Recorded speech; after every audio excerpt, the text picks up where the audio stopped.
Let's come back to our box as it is pushed and pulled across a horizontal table. Our picture at the top shows a horizontal applied force pushing on the box and a rope that angles upwards pulling on the box as the box moves to the right. We also have our free body diagram showing each of the forces that act on the box. We have written out the labels for all 5 forces explicitly, showing the type of force, the object that feels the force, and the object that causes the force. The first thing to notice is that since we are only concerned with the forces that act on the box, the object that feels the force is the same for all the forces in the diagram. All these forces act on the box. The second thing to notice is that 2 of our forces are also caused by the same object. Both the normal force and the friction force are exerted on the box by the table. Though we will typically call them the normal and frictional forces, they are in fact the perpendicular components of the force due to 2 surfaces being in contact. As we will see as we work problems with contact between surfaces, it is almost always preferable to break the contact force up into these 2 components. Rather than drawing a force from the surface, we will draw out both the normal and friction components of the contact force. In a number of problems we will work this semester, there will be a surface that we will describe as frictionless. So what does it mean when we say we have a frictionless surface? For starters, referring to a surface as frictionless means that the component of the contact force along the surface is negligible compared to the other forces in the problem. As an example, we will usually treat icy surfaces as frictionless because the friction component along the surface is small enough that it is acceptable to ignore it. In addition, if a surface is frictionless, that means that only the normal component is present and the contact force is equal to the normal force. In that case, the contact force due to the surface will always be perpendicular to the surface. However, when we have a rough surface, the contact force will almost always have 2 non-zero components. This means that the contact force will not be perpendicular to the surface. It will make some angle with the normal that we will be able to calculate if we need to.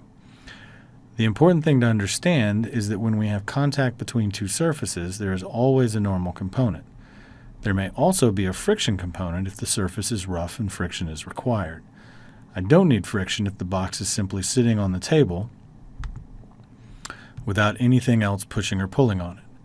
But as soon as something else starts to push or pull the box horizontally, I'll need a friction force to either hold the box in place or oppose the motion of the box as it slides. In terms of the directions of the 2 components of a contact force, the normal component is always perpendicular to the surface.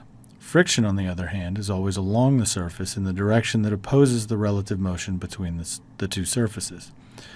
This is true whether the 2 surfaces slide relative to one another or not.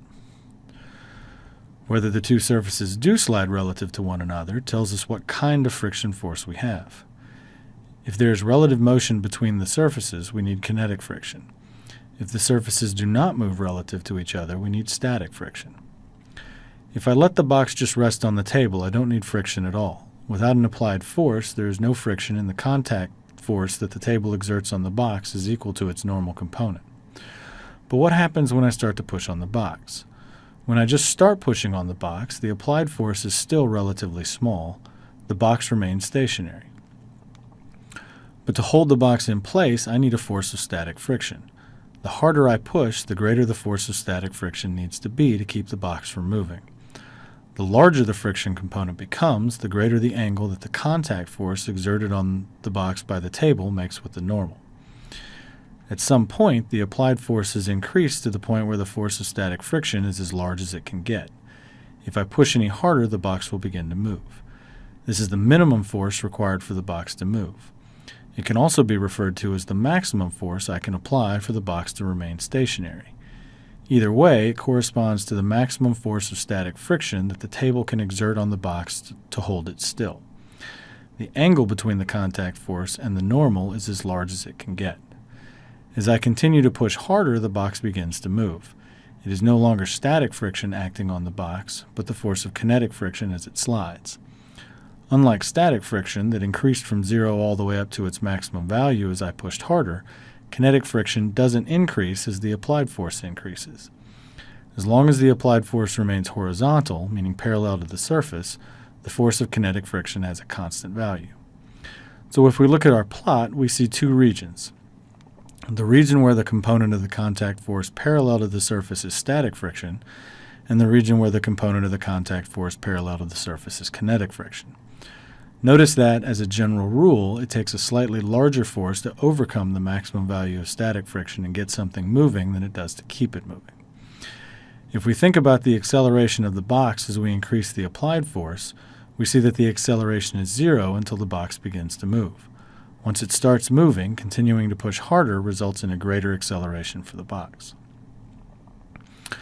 One of the reasons it is useful to break contact force between two surfaces up into its normal component and its friction component is that we know something about the directions of those two components.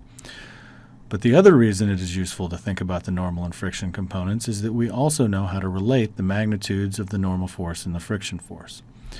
In general, the magnitude of the friction force acting on an object is equal to mu times the magnitude of the normal. Mu is known as the coefficient of friction and is a measure of the roughness at the interface between two surfaces as they try to slide relative to one another. The larger mu is, the greater the friction force will be. For kinetic friction, the magnitude of the force of kinetic friction is always given by mu sub k times the magnitude of the normal, where mu sub k is the coefficient of kinetic friction. For static friction, we have already pointed out that static friction can range from 0 up to some maximum value. The maximum value of the force of static friction is given by mu sub s times the normal. Mu sub s is the coefficient of static friction. An object can remain at rest while static friction ranges from 0, when static friction is not needed to hold the object in place, to its maximum value, given by mu sub s times the normal.